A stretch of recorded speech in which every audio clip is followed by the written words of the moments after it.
this is the Peter Pan story, roughly speaking. Peter Pan is this magical boy.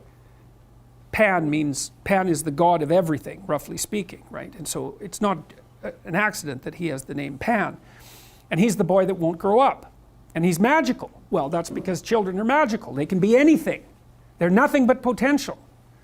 And Peter Pan doesn't want to give that up. Why? Well, he's got some adults around him, but the main adult is Captain Hook. Well, who the hell wants to grow up to be Captain Hook? First of all, you've got a hook. Second, you're a tyrant. And third, you're chased by the dragon of chaos with a clock in its stomach, right? The crocodile. It's already got a piece of you. Well, that's what happens when you get older. Time has already got a piece of you. And eventually, it's got a taste for you. And eventually, it's going to eat you. And so Hook is so traumatized by that he can't help but be a tyrant. And then Peter Pan looks at traumatized Hook and says, well, no, I'm not sacrificing my childhood for that. So that's fine, except he ends up king of the Lost Boys. In Neverland, well, Neverland doesn't exist, and who the hell wants to be king of the Lost Boys?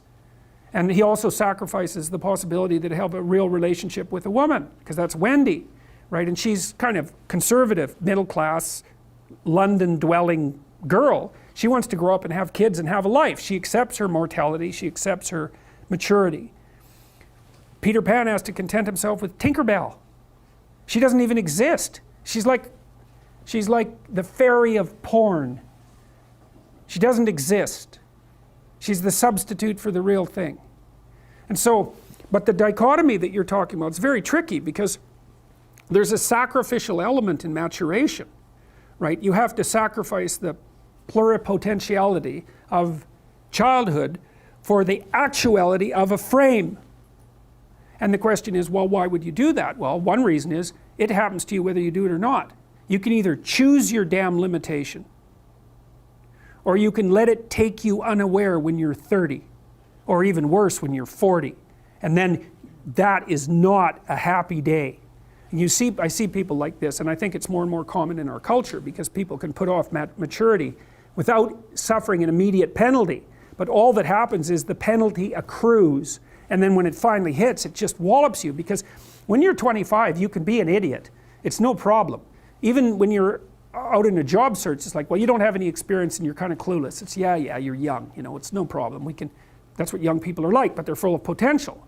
Okay, well, now you're the same person at 30. It's like people aren't so thrilled about you at that point. It's like, what the hell have you been doing for the last 10 years? Well, I'm just as clueless as I was when I was 22. It's, yeah, but you're not 22. You're an old infant, right? And that's an ugly thing, an old infant. So part of the reason you choose your damn sacrifice, because the sacrifice is inevitable, but at least you get to choose it. And then there's something that's even more complex than that in some sense, is that the problem with being a child is that all you are is potential, and it's really low resolution. You could be anything, but you're not anything. So then you go and you adopt an apprenticeship, roughly speaking, and then at least you become something.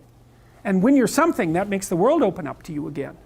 Like if you're a really good plumber, then you end up being far more than a plumber, right? You end up being a good employer. Not that plumbers, I'm not putting plumbers down. It's like more power to plumbers. They've saved more lives than doctors. So, hygiene, right? So, if you're a really good plumber, well, then you have some employees, you run a business, you train some other people, you enlarge their lives, you're kind of a pillar of the community, you have your family. Once you pass through that narrow training period, which narrows you and constricts you and develops you at the same time, then you can come out the other end with a bunch of new possibility at hand. And Jung talked about that. He thought that part of the proper path of development in the last half of life was to rediscover the child that you left behind as you were apprenticing. And so then you get to be something and regain that potential at the same time. Very, very smart. Well, he was very, very smart, so that's very wise thing to know. So, yep. Sacrifice. We'll talk more about that too. You get to pick your damn sacrifice. That's all. You don't get to not make one. So you're sacrificial whether you want to be or not. That's a good thing to know as well. So even though it's rather, it's a rough thing to figure out. But other questions?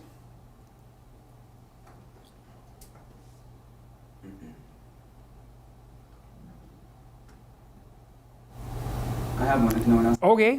That thing you just said about noticing it more and more in people late into their 20s. Yeah. What do you think about that? Where do you think that comes from in terms of the culture we live in? I think universities facilitate it.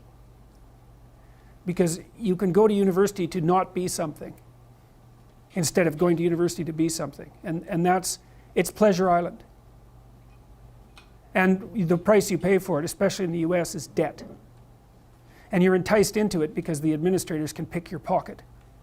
So they rob your future self while allowing you to pretend that you have an identity, right? Very nasty. And you can't declare bankruptcy with your student loans in the US. It's indentured servitude. And it's precisely Pleasure Island. It's exactly that. And so tuition fees have shot way out of control. And part of the reason that universities don't make more demands on their students and let them get away with all the things they let them get away with is because they're basically, why the hell would you chase them out? They're $100,000 or more. So they can do whatever they want as long as you get to sell them to the salt mines. There's a space now in our culture that is lacking for people to make that transformation from adolescence into adulthood. And so it's the cost of that is forestalled. It's not a good thing. It's not a good thing.